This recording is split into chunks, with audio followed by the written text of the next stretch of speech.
warahmatullahi wabarakatuh. Saya Indah Trimangsari dari kelas A219 dengan nomor NIM 13519100096. Di sini saya akan menjelaskan tentang materi bakteri mata kuliah mikrobiologi. Bakteriologi yaitu ilmu yang mempelajari kehidupan dan klasifikasi bakteri. Bakteri memiliki nilai ekonomi dalam kehidupan manusia. Pengetahuan ini yang bermanfaat untuk pengobatan, higiene, ilmu pangan, dan gizi. Struktur dasar sel ada 5, yaitu 1. Membran sel, yang kedua sitoplasma, yang ketiga DNA, yang keempat flagella, dan yang kelima ribosom. Membran sel yaitu untuk mengatur keluar masuknya zat dalam sel atau yang bersifat semi permeabel. Yang kedua sitoplasma, tempat berlangsungnya reaksi metabolisme. Yang ketiga DNA, untuk mengontrol sintesis protein dan pembawaan sifat. Yang keempat flagella, untuk bergerak. Flagel melekat pada membran luar dinding sel. Yang kelima ribosom, tersusun atas protein dan RNA sebagai tempat sintesis protein. Mesosom, tempat pemisahan dua molekul DNA dan berperan dalam pembentukan dinding sel baru. Ada bakteri yang membentuk endospora, contohnya yaitu Clostridium dan Bacillus. Endospora melindungi bakteri dari suhu yang panas atau sangat dingin. Perbandingan sel bakteri eukariot dan prokariot pada bagian strukturnya. Organel eukariot yaitu berbagai tipe selalu ada.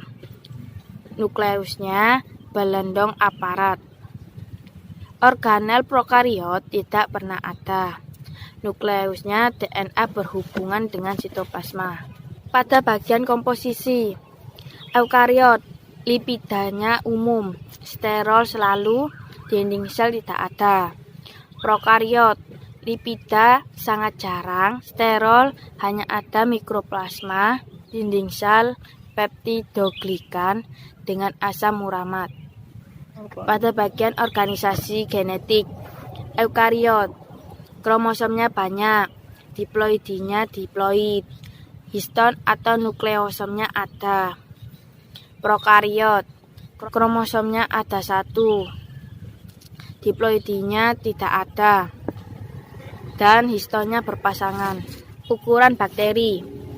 Bakteri yang terkecil adalah Dialister pneumosintesis, yaitu berukuran 0,15 sampai 0,30 mikrometer. Bakteri terbesar yaitu bakteri Spirillum voluntas dengan panjang 13-15 mikrometer. Hanya bisa dilihat dengan menggunakan mikroskopik. Bentuk bakteri ada 3 macam, yaitu 1. Batang atau basil. Yang kedua bulat atau kokus. Yang ketiga spiral. Monobasil, yang hanya terbentuk 1 batang tunggal. Diplobasil, bakteri yang terbentuk hasil yang bergandengan rata-rata. Streptobasil, bakteri terbentuk hasil yang bergandengan memanjang. Kokus atau bulat dibagi menjadi beberapa bagian, yaitu monokokus, bakteri terbentuk bola tunggal. Yang kedua diplococcus, bakteri berbentuk bola bergandengan dua-dua. Yang ketiga spiral, contohnya spirillum. Yang keempat vibrio, bentuk koma yang dianggap sebagai bentuk spiral, tidak sempurna. Yang terakhir spiroseta, golongan bakteri yang berbentuk spiral yang dapat bergerak. Rekombinasi genetik ada 3, yaitu transformasi, perpindahan materi genetik berupa DNA dari sel bakteri. Transduksi, perpindahan materi genetik bakteri ke bakteri lain. Yang terakhir konjugasi, bergabungnya 2 bakteri. Pergerakan bakteri, yaitu ada flagel, dan flagel tersebut itu dibagi menjadi beberapa bagian, yaitu monotrik, lopotrik, peritrik, amfitrik. Monotrik memiliki sebuah flagel pada satu ujungnya. Lopotrik memiliki lebih dari satu flagel.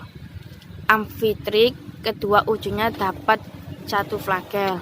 Dan peritrik seluruh tubuhnya mempunyai flagel. Macam-macam bakteri dibagi menjadi dua golongan, yaitu aerob dan anaerob.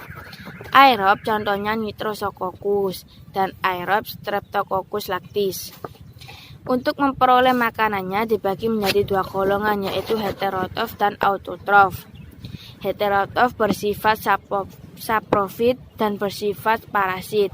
Untuk autotrof bersifat fotoautotrof dan kemoautotrof. Sekian, terima kasih penjelasan dari saya. Apabila ada salah kata dan kekurangan kata mohon dimaafkan. Wassalamualaikum warahmatullahi wabarakatuh.